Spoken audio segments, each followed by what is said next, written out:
bugs are everywhere.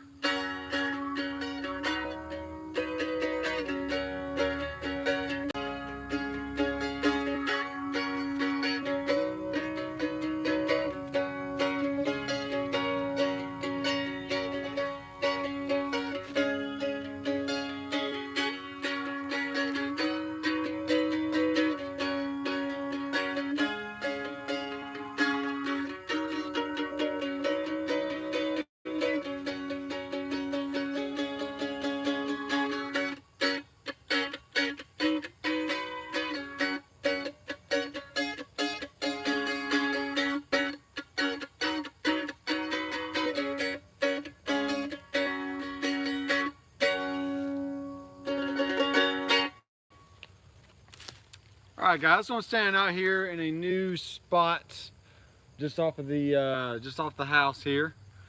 And it's just a little shaded, wooded area between a few houses. So it's kind of fun to just sit out here and play. One with nature, I guess. But this is my mandolin. It's a Kentucky mandolin I've had for a little while. And I have the phone sitting on a tree branch, so if the angle isn't just right, then that's why. So I'm kind of just experimenting. I probably eventually have to just bring out a phone holder to hold it at the right angle and all that, but for now we'll just do it this way. So if you're not used to mandolin is the bottom 4 strings of a guitar flipped upside down. So instead of E being on the bottom, now E is on the top. Then we have A, and we have D, and then we have G. Okay, so this is a G, your G note. We can go G, A, B, C. We can also go D, D, E, F sharp, G.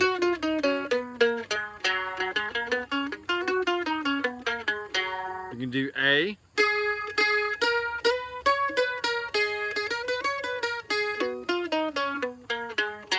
then we go all the way up to G right here. But I did break a string, my high E string here, so I've yet to replace that. Check, check, check. But if I play a full scale, this is what it looks like. So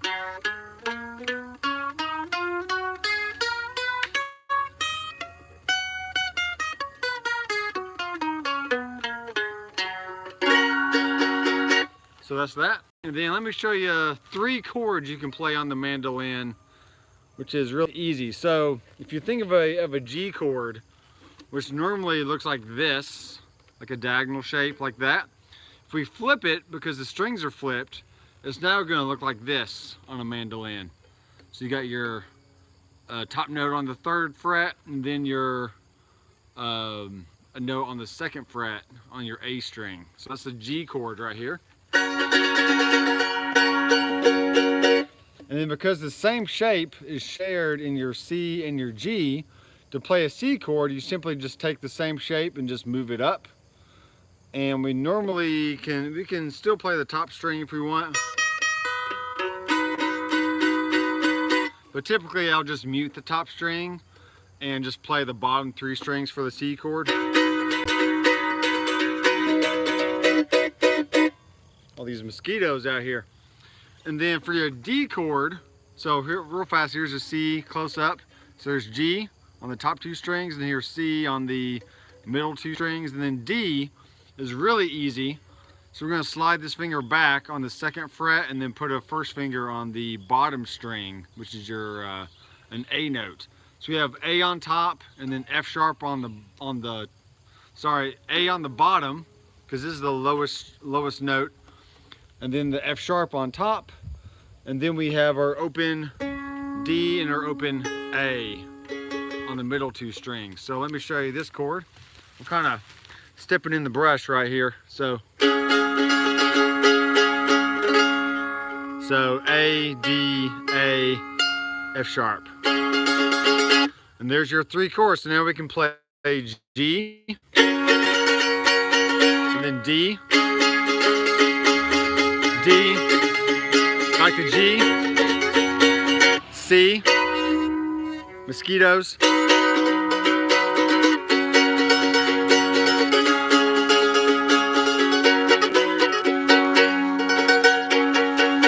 So there you go. This is a A-type mandolin.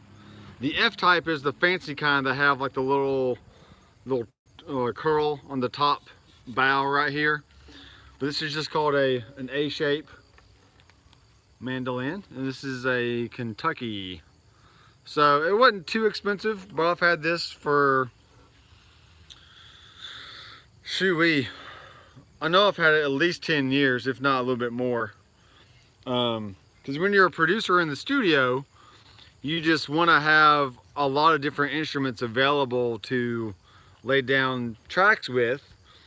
And so that's why I have a banjo, I have a mandolin, I have a dobro, multiple different acoustic. Well, I have one main acoustic guitar now, and then I have multiple electric guitars, and I also have a bass from Guitar Fetish. So just lots of different instruments, so if I hear anything in my head, I can just grab an instrument, play a little part real fast. And really most of the time in mandolin, if you're doing like rock and pop type stuff, you want to add a little bit of country flavor, maybe like a little bit of bluegrass flavor to the sound. Just grab a mandolin and maybe double up the strumming of whatever the acoustic guitar is doing. It just helps make the track sound a little bit bigger and fuller, if you will. So you just gotta make sure it's in tune, because you got two strings per note. Okay.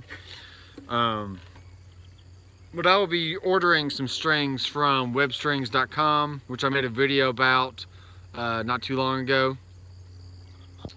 And that'll provide me with plenty of electric guitar strings for the next year or two. And then I can stock up on some mandolin strings, stock up on some classical guitar strings, and I also have a classical guitar as well, which I didn't mention before. But that's always good to have if you want like a really soft, mellow kind of sound for a certain song. So yeah, webstrings.com. I'll leave a link to that in the description, and you guys can check that out the next time you want to go stock up on strings. This is really cheap, but they're really high quality strings, and I definitely recommend them. So I might just come out here if the bugs aren't too bad, and actually have a phone holder next time, and maybe just come out here with either like a banjo, mandolin, dobro, acoustic guitar, and just kind of give little lessons every once in a while from the shaded wooded area in my backyard. So thanks guys for watching. Be sure to subscribe down below if you like this kind of content, and there's plenty of links in the description if you want to learn more about music theory, gear, and recording all in one place.